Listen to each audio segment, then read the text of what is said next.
I also want to talk about this appeal to Gen Z. Right, which is a natural question. Natural question for you. I am here today just for this question. Well, yes, our biggest brat. Yeah. So, I, for the record, I was tipped off about this, what I'm about to share with our voters, our viewers rather, by my 16-year-old who truly daughter, is an who expert. is an actual member of Gen Z. Kamala Harris appears to be leaning into this. The singer Charlie XCX tweeted last night, "Kamala is brat."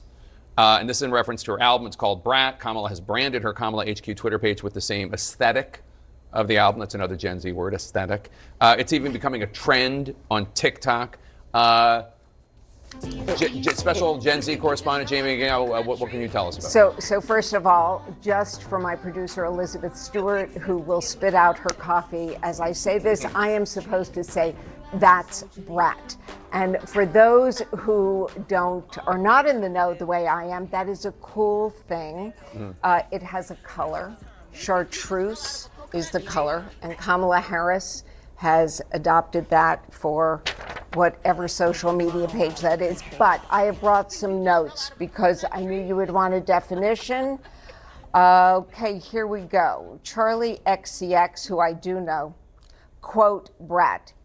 You're just that girl who is a little messy and likes to party and maybe says some dumb things sometimes," end quote. So is the idea that we're all kind of brat and Vice President Harris is brat? I don't know if you're brat. I think you aspire to be brat. Right. Okay? You don't just become brat. Oh, okay. You have to try. You can work at it.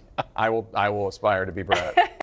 Boy, oh boy, oh boy, oh boy, oh boy, I gotta tell you guys, the cringe fest has begun. Guys, we have another 3 to 4 months of nothing but straight, ultra woke, ultra DEI, ultra cringe, ultra feminist propaganda coming from the mainstream liberal media, and it is already unbearable, and it has just started. It just started, guys. I gotta tell you, it's gonna be rough getting through these next 3 months, okay? You guys really don't understand just how pissed off I am right now with what is happening, okay? And just for multiple reasons, okay? But we haven't really talked that much about the aspect of this that I think is gonna be the most annoying for me as a so-called black person, right? Which is this idea that you must vote for Kamala Harris if you are a black person, and if you don't vote for her, then you ain't black. You're not a part of the so-called culture, which is what Joy Reid, who, just like Kamala Harris, by the way, is not a descendant of slaves, which means that she's not really a black American. In fact, Joy Reid really wants to be white, right? She really, really, really wants to be white, evidenced by the blonde wig that she wears on television, letting everybody know that she really wants to be a white woman. She's essentially just a mascot for liberal white, okay? Just like a lot of these liberal black women are. But anyways, she is basically saying that, listen, yeah, if you do not vote for Kamala Harris, if you do not get on the Kamala train, then you are not a real so-called person of color. Hey, fam. Okay, I just gotta say it. I just gotta say it.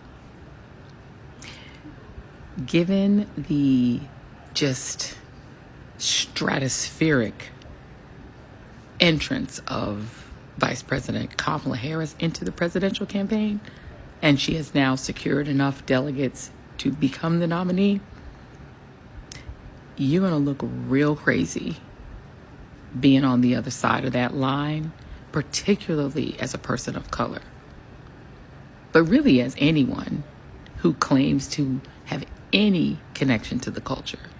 You're going to look real weird and real lonely on that side. The door needs to close behind Amber. And she looked crazy over there. But shut the door behind her. You really are going to look crazy being on that side, given the cultural phenomenon of Vice President Kamala Devi Harris. She's about to make history. She's about to become the first woman president. She brings together the African American community, the AAPI community, younger people. She is a whole meme. And I'm going to explain to y'all the fall of the coconut tree is a whole West Indian thing. She brings together all of the aspects of the culture. HBCUs. She's a Howard graduate. the Divine Nine. She's an AKA. She is a woman of color extraordinaire. She would be the first, person from HBCU, regular real world, to be president of the United States, in addition to being the first woman president, in addition to being the first black woman president, in addition to being the first AAPI president. She's bringing it all. And very importantly, she will be the first woman president after the fall of Roe v. Wade. A woman who brings women back to power after having our power stripped from us by 6 far right wingers on the Supreme Court, including one woman who turned on us.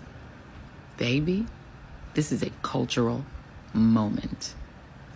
Yeah, so as you can see, the mainstream liberal media is trying to make Kamala Harris into some type of icon, some type of cultural icon, as a way to psyop people into voting for their coup candidate, okay? This is like Hillary Clinton and Barack Obama. This is what they're doing. They're combining both of them and the appeal of them from a identity politics perspective. And that is what Kamala Harris is. And that is what they're treating Kamala Harris as, even though there is nothing revolutionary about Kamala Harris. Notice how Joy Reid said nothing at all about Kamala Harris and her policies. Well, that's for a reason, okay? Because if you actually look at her policies and the things that she supports, all of a sudden you realize that all of that so-called pro-black, pro-people of color, pro-women nonsense goes out the window, right? She supports open borders, which, by the way, is one of the main reasons why so-called people of color are moving over to the Republican Party, okay? Because they know how bad the policies are. Also, she supports biological men competing against biological women in sports, which is a threat to women's rights, which is why you have people like Amber Rose coming over to the Republican Party, because she's smart enough to understand that, yeah, actual women's rights are under attack, okay? And it's not what the left means when they talk about women's rights, because what they're talking about is not an actual right, but real women's rights are under attack. These are all reasons why people are leaving the Democrat Party, right? But again, they want to get people back, not through policy, but through symbolism that means nothing, okay, when it comes to the actual results that people experience. The effect that these terrible policies that Kamala Harris supports have on everyday people's lives. They want to play on your emotions. They don't want to talk about policy, which is why you have black men, grown black men, crying on Zoom calls with other black men who support Kamala Harris, liberal black men, because, oh my God, it's so hard for us black men in America. It's so hard to be black. And Kamala Harris winning is going to change everything for black people. It's going to help us so much. It's everything that we need. We just need a black person in office. Kamala. I'm not sure people understand the pain or the suffering that goes along with being a black man in this country. I'm not sure people understand what it means to stand strong in this country. I'm not sure people understand what it means to have your back against the wall. And so now it's my turn. And I really don't care what you all say about there's another black man crying or this or that or the third. Because every day I'm gonna work damn hard to make sure that tomorrow's better than yesterday. And so donate, stand up, activate. Because if we do not change the country we're living in, our daughters, our sons are going to have hell to pay. Wow. So fucking pathetic. So fucking weak. Unbelievable. Right? Unbelievable. I mean, this is just... Golly, man. I really hope that people do not fall for this, bruh. Do not fall for this crap. This is what they're doing. 2 days, guys. It hasn't even been 48 hours. And they're already shedding tears. Shedding tears. Talking about how, well, if you don't vote for Kamala, it's going to be hell to pay for our sons and daughters because it's so hard to be black. Right? Look at me on national television. Bakari Sellers is a CNN commentator. And he's pretending like he's a victim. This is the same guy that thinks that what we're living through today is worse than Jim Crow. I'm not sure how many so-called people of color women were allowed to run for president. In fact, Kamala got picked by her party who staged the coup against an old white man, right? This is what he did. I'm not sure if this what was happening during Jim Crow, but Bakari Sellers believes that the experience of being a black person in America today is worse than what it was under Jim Crow. This is what he believes. And he thinks he's a victim and that Kamala is going to make his life better, right? As a so-called person of color. You know the last group of black folks that fell for this stupid trick? Ask the black people in Chicago how they feel about Brandon Johnson, because Brandon Johnson and Kamala Harris are the same politician, folks. They're the exact same politician. You see how bad Brandon Johnson is running Chicago into the ground? That is what Kamala Harris is going to do to this country, right? And all these black people lined up and voted for Brandon Johnson, despite the fact that he told you, I support open borders. I support sanctuary cities. I support sharing resources. Your taxpayer dollars with illegal immigrants, giving them free services off your dime. You pay for it. They're not citizens. They're illegals. And Kamala supports the exact same thing. Must be addressed. The bill also says, quote, every individual who is a resident of the United States is entitled to benefits for health care services under this act. Not every individual who's a citizen, but every individual who's a resident. So you support giving universal health care, Medicare for all, to people who are in this country illegally? Let me just be very clear about this. I am opposed to any policy that would deny in our country any human being from access to public safety, public education, or public health. Period. Wow. She's a progressive Trojan horse the same way that Brandon Johnson was a progressive Trojan horse out in Chicago, and people are going to learn the hard way. They're going to learn the hard way. Voting for people based off identity politics is the worst idea ever. This is how you get stupid policies that destroy cities, like what is happening in Chicago. That is what you're getting in Kamala Harris, except it's going to happen to the whole country. You think things are bad right now. If you put that woman in the White House because, oh, she's a woman, oh, she half black, half Jamaican, half Asian, it's over, bruh. It's over. It's over. Like, I mean, America as we know, done. Look at the disaster that is happening in all these liberal cities. Now, that's what they're trying to do to the country, guys. That's what they're trying to do to the country.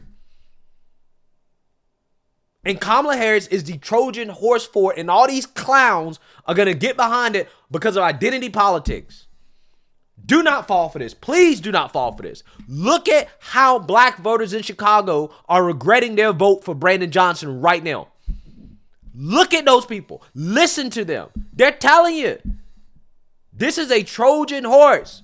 Don't fall for the tears. Don't fall for the sob stories. Don't fall for the race game, because they're leading this country off a cliff. That's what they're doing. So, look, I mean, at the end of the day, man, this is what they're going to do. It's expected. I'm just hoping that we don't fall for it, because, again, the 2024 election is going to be a referendum on identity politics. It's going to be about nothing but identity politics. And defeating Kamala Harris not only is going to save this country from becoming like Chicago and San Francisco and California, right? It's going to also hopefully defeat the latest iteration of identity politics that have plagued this country so much. Everything is at stake when it comes to this election, guys. I'm so serious, and I feel more deeply about that than ever. Now that they have their woke DEI queen at the top of the ticket, this is what they always wanted. So best believe, guys, the stakes, what is on the line in this election has went up exponentially, okay? Because it is a cultural battle. It is a spiritual battle for the heart of this country. That is what Kamala Harris versus Trump represent. Let me know what you guys think. Make sure you like, comment, and subscribe. Most importantly, share a Black conservative perspective. Peace.